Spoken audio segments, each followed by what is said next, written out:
नेपाली शासनको पनि नेपाली जीवनमा पनि यसलाई ल्याउन सक्दछौँ र गुणस्तरीय सेवा हामी प्रदान गर्न सक्दछौँ भनेर सरकारभित्र पनि गम्भीर छलफल बहस चलिराखेको छ। यसै सन्दर्भमा परराष्ट्र मन्त्रालयभित्र पनि विशेष गरेर जहाँ म्यानुअल भिडहरू धेरै ज्यादा हुन्छन्, कामको चाप धेरै ज्यादा हुन्छ, तर हामीसँग चाहिँ कर्मचारी सङ्ख्या अत्यन्त न्यून छ।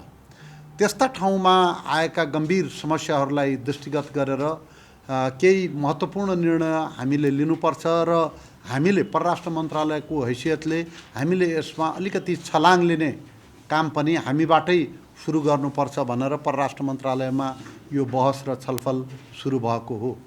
यसै सन्दर्भमा यो कन्सुलर डिपार्टमेन्टले जहाँ चाहिँ कर्मचारीको पनि अभाव थियो, मान्छेको पनि रात दिन चाहिँ भिड भइरहेको थियो।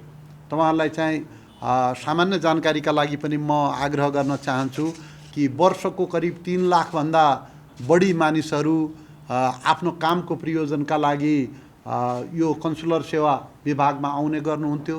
कतिपय पढाइ लेखाइमा कमजोर मान्छेहरू, बाहिर जानुपर्ने अवस्थामा रहेका मान्छेहरू, उहाँहरूले सहयोगी साथी ल्याएर यो कन्सुलर डिपार्टमेन्टमा आउँदाखेरि कमसेकम करिब 5 लाख मानिसहरू हरेक वर्ष त्यही प्रयोजनको लागि प्रहरी सेवाको खाली यसको चाहिँ नम्बर र सर्टिफिकेट लिने उद्देश्यले मात्रै यहाँ आउनुपर्ने किसिमको बाध्यता थियो।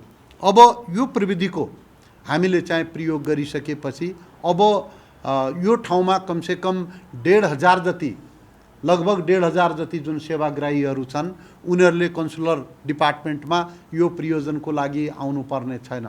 यसरी आउने सेवाग्राहीहरू खालि यहाँ आए, यहाँ पुगे भनेर मात्रै होइन, उहाँहरू चाहिँ दुर्गम क्षेत्रका मान्छेहरू हुनुहुन्छ। कतिपय दुर्गम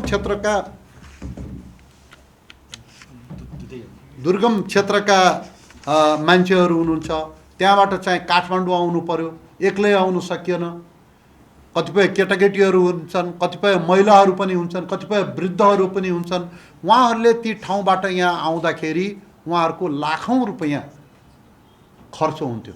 खालि एकजना मान्छे बाहिरबाट आउने मान्छेको 6-7 हजार मात्रै खर्चको अनुमान गर्ने हो। यहाँका चाहिँ होटेलहरूमा बसेको, त्यसपछि ट्रान्सपोर्टेसनको खर्चको मात्रै हो तपाईहरुले चाहिँ मूल्याङ्कन गर्ने हो भने करिब 3 लाख भन्दा बढी मान्छे जो यहाँ आउँछन् त्यसमा मोटामोटी 2 अरब भन्दा ज्यादा उनीहरूको चाहिँ व्यक्तिगत खर्च भइराखेको अवस्था थियो।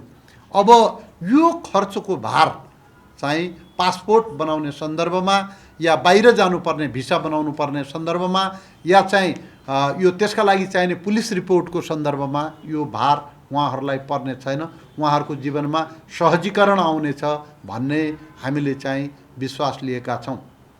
यसमा कर्मचारीहरूले पनि धेरै मेहनत गर्नुभएको छ, रात दिन नसुतेर यो सेवालाई चाहिँ सहजीकरण गर्नका लागि जुन तपाईहरुले मेहनत गर्नुभएको छ, म मन्त्रालयको तर्फबाट तपाईहरुलाई यसका लागि हार्दिक धन्यवाद दिन चाहन्छु।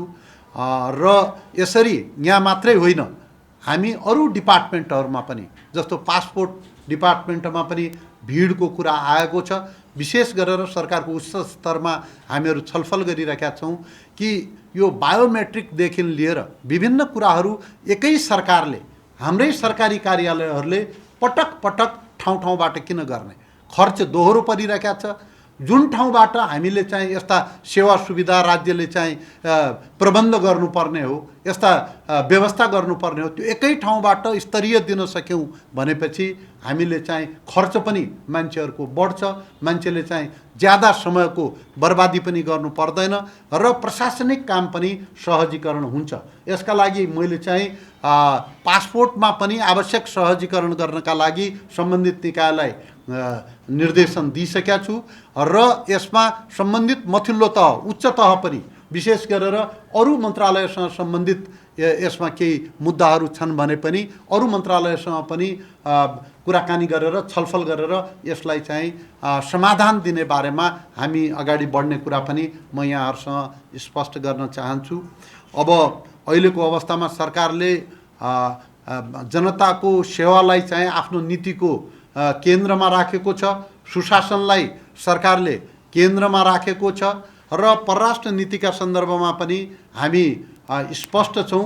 विगतका सरकारहरूले परराष्ट्र सम्बन्धलाई वैचारिक र मनोवैज्ञानिक आधार दिएर कतिपय देशसँगको सम्बन्ध जुन सुमधुर हुनुपर्ने थियो त्यो सुमधुरतामा चाहिँ असन्तुलन आएको बीचमा महसुस भएको थियो। यो बीचमा यो सरकार गठन भइसकेपछि कतिपय विगतका सरकारले पनि यसमा मेहनत गरेको छ।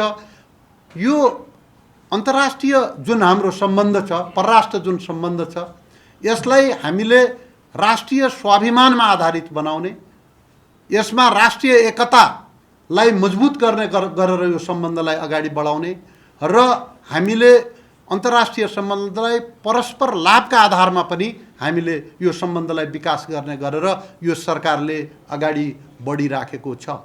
यो बीचमा कतिपय घटनाक्रमहरूमा हाम्रो जुन अन्तर्राष्ट्रिय सम्बन्ध छ, संसारभरिका देशहरूसँग सम्बन्ध छ, त्यो सम्बन्ध हाम्रो वास्तवमा कतिपय ठाउँमा वैचारिकै आधारमा पनि विचारको आधारमा देश हेर्न थालेपछि अरू देश हामीलाई विचारको आधारमा हेर्दैनन्, राष्ट्रिय हितको आधारमा, राष्ट्रिय स्वार्थको आधारमा हामीलाई हेर्ने गर्छन्। हामीले विचारका आधारमा हेर्ने बित्तिकै कोही नजिक कोही टाढा भन्या जस्तो थियो। यति मात्रै होइन, केही पार्टीहरूले पनि अन्तर्राष्ट्रिय सम्बन्धको विकास गर्दाखेरि विशेष गरेर ठुला ठुला देशका, हाम्रा पडोसमै पनि ठुला ठुला देशहरू छन्, ती देशहरूसँगको सम्बन्ध चाहिँ अनौपचारिक रूपमा पार्टीगत रूपमा विकसित गर्न खोज्दाखेरि पनि त्यसको परिणाम के हुन्छ भनेपछि साना देशका पार्टीहरू समान स्तरमा चाहिँ सम्बन्धको विकास गर्ने कुरामा चाहिँ चुक्न सक्दछन्। यसरी चुकेका खण्डमा हाम्रा पार्टीहरूको पनि विश्वसनीयता र स्वतन्त्रता चाहिँ कुण्ठित हुन सक्दछ। त्यसकारण अहिलेको अवस्थामा अन्तर्राष्ट्रिय सम्बन्धहरू दुई देशको बीचका सरकारहरूका बीचमा परस्पर राष्ट्रिय, मैले भनिसकेको छु, राष्ट्रिय स्वाभिमानलाई आधार बनाएर, राष्ट्रिय एकतालाई आधार बनाएर र जनस्तरमा जुन हाम्रा विभिन्न छिमेकीहरूसँग सम्बन्ध छ त्यसलाई पनि घनीभूत गरेर हामीले चाहिँ अगाडि बढ्नुपर्ने अवस्था छ। यसमा हाम्रो अन्तर्राष्ट्रिय सम्बन्ध, विदेश नीति विशेष गरेर पार्टीको छुट्टै हुने कुरा मात्रै होइन कि यसमा सबै पार्टीहरूका बीचमा चाहिँ सहमति हुन सकोस्। हामी विदेश नीतिका बारेमा, रक्षा नीतिका बारेमा हामी एकै ठाउँमा पुग्न सकौँ भनेर हाम्रो कोसिस छ, प्रयत्न छ र यदि कसैको अरू पार्टीहरूको पनि त्यो अपेक्षा छ भने सरकार त्यसमा चाहिँ दृढतापूर्वक, उदारतापूर्वक सबैका विचारहरूलाई राष्ट्रिय सहमतिका लागि ग्रहण गर्न तयार रहेको कुरा पनि म साथीहरूसँग स्पष्ट गर्न चाहन्छु। सम्पूर्ण देशवासी दाजुभाइ दिदीबहिनीहरूमा पनि स्पष्ट गर्न चाहन्छु। नेपाल शान्तिपूर्ण मुलुक हो र हाम्रो शान्तिका प्रतिको यो दृढता र अठोट हाम्रा छिमेकीले पनि बुझेका छन् र संसारभरि सबै राष्ट्रहरूले बुझेका छन्। यो बीचमा हाम्रो सरकार गठन भइसकेपछि प्रधानमन्त्रीको भारतमा फलदायी भ्रमण भएको छ। केही महत्त्वपूर्ण उपलब्धिका बारेमा पत्रकार साथीहरू पनि र देशका सम्पूर्ण दाजुभाइ तथा दिदीबहिनीहरू पनि यसको बारेमा जानकार हुनुहुन्छ। केही समय पछि नै हाम्रो सेप्टेम्बरमा लगभग सेप्टेम्बरको तेस्रो हप्ता चौथो हप्तातिर चाहिँ प्रधानमन्त्रीज्यूको चीन भ्रमणको कार्यक्रम पनि लगभग हामीले चाहिँ अब तयारी अवस्थामा छौँ।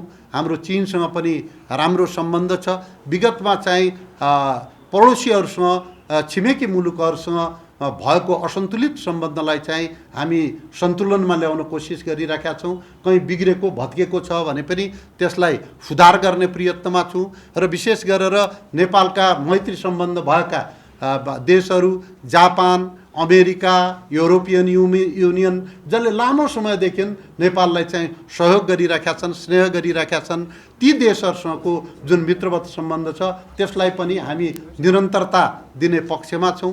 र यो कार्यक्रममा विशेष गरेर यो कन्सुलर डिपार्टमेन्टले मलाई बोलाएर एउटा नयाँ प्रविधिको प्रयोग गरेर विशेष गरेर चाहिँ आफ्नो सेवालाई चुस्त दुरुस्त छरितो बनाएर जनतालाई सेवा दिने काममा जसरी पहल कदमी लिएको छ यो काम चाहिँ सरकारका अरू निकायहरूका लागि पनि अनुकरणीय छ र परराष्ट्र मन्त्रालयभित्र पनि यो कामलाई चाहिँ विस्तार गर्ने किसिमले अगाडि बढ्नेछौँ भन्ने म स्पष्ट गर्न चाहन्छु र तपाईँहरू सबै साथीहरू, राष्ट्रसेवक कर्मचारी मित्रहरू, पत्रकार साथीहरू, तपाईँहरू जुन आएर यो कार्यक्रममा सहभागी हुनुभएको छ यसका लागि म तपाईँहरूलाई हार्दिक धन्यवाद दिन चाहन्छु। जय नेपाल।